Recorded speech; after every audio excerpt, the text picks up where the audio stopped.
কয়েকদিন দেবদার আপডেট নেই বলে কী ভাবেছিস? দেবদা নিয়ে ভিডিও বানানো ভুলে গেছি, ওটা আমারই কাজ। Hey guys, welcome to my channel. আমি মহারাজার। এখন আমরা কথা বলবো যে সিরিয়াসলি ভাই, বাহুবলীর ঘোড়া ব্যবহার হচ্ছে এবার রঘু ডাকাতে।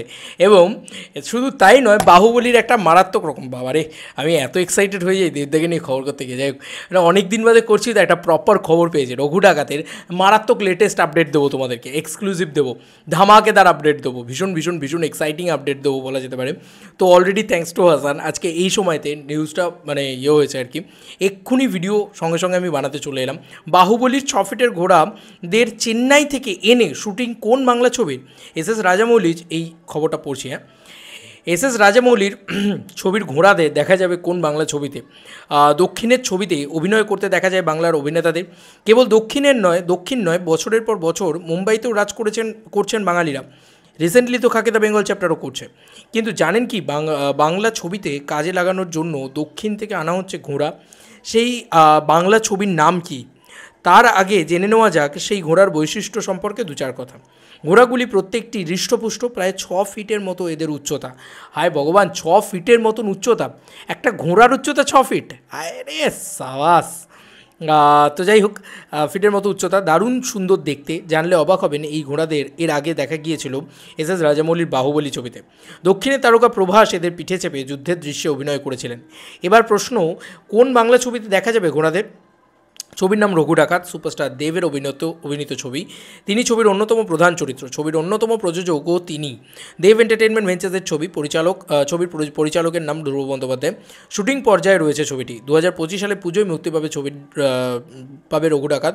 পুজোটা জমে যাবে, সে আর বলার অপেক্ষা রাখে না।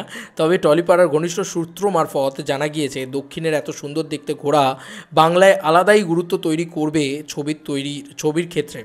সেই কারণেই রাজকীয় ছবির জন্য রাজকীয় আয়োজন করা হয়েছে বলা যেতে পারে। রঘু ডাকাত রাজকীয় ছবি, পুজোতে রঘু ডাকাত দেবের অন্যতম বাজি। তাই সেই ছবি তৈরির ক্ষেত্রে কোনো খামতি রাখা হচ্ছে না, সামান্য ঘোড়ার ক্ষেত্রেও না। মানে ভাবা যাচ্ছে দক্ষিণ থেকে ঘোড়া আসছে, যেই ঘোড়াতে এই যে দৃশ্যটা দেখিয়েছে এখানে যে ঘোড়াতে স্বয়ং প্রভাস মানে এরকম বড় বড় সব অ্যাকশন সিকোয়েন্স করেছে। অ্যাকশন ডিরেক্টর সম্ভবত আমার মনে হচ্ছে সাউথ থেকে ইত্যাদি থেকে আসছে, কারণ দক্ষিণ থেকে যদি ঘোড়া আসে তাহলে অ্যাকশন ডিরেক্টর তো একটা বড়সড় অনসম্বল কিছু আছে, এটা এইটুকু তোমরা জেনে রাখো।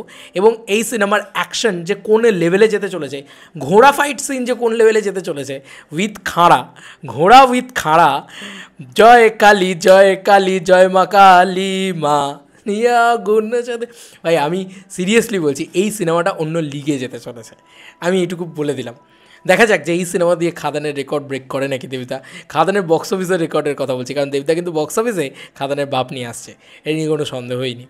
এস রাজামৌলির ব্যবহৃত ঘোড়া বা এস রাজামৌলির ব্যবহৃত সিনেমার যে জিনিসপত্র, সেগুলো দেবদা আনছে তাই নয়। বাঘাযতীনও যে বাঘের ভিএফএক্স, সেটা কিন্তু এস রাজামৌলির টিমই করেছিল, তারাই করেছিল। হ্যাঁ, এবার অনেকেই বলতে পারে যে ওই লেভেলে ভিএফএক্স হয়নি, ওই লেভেলে। ভাই, একটা 300 কোটি টাকা দিচ্ছে একটা ভিএফএক্স বানানোর জন্য, তারা সেভাবে শ্যুট করছে। আর আমাদের কাছে নেই ভাই অত বাজেট, আমরা 1 কোটি টাকা দিতে পেরেছি, তো কী করে হবে? যাই হোক, ঠিক আছে, কই বাত না।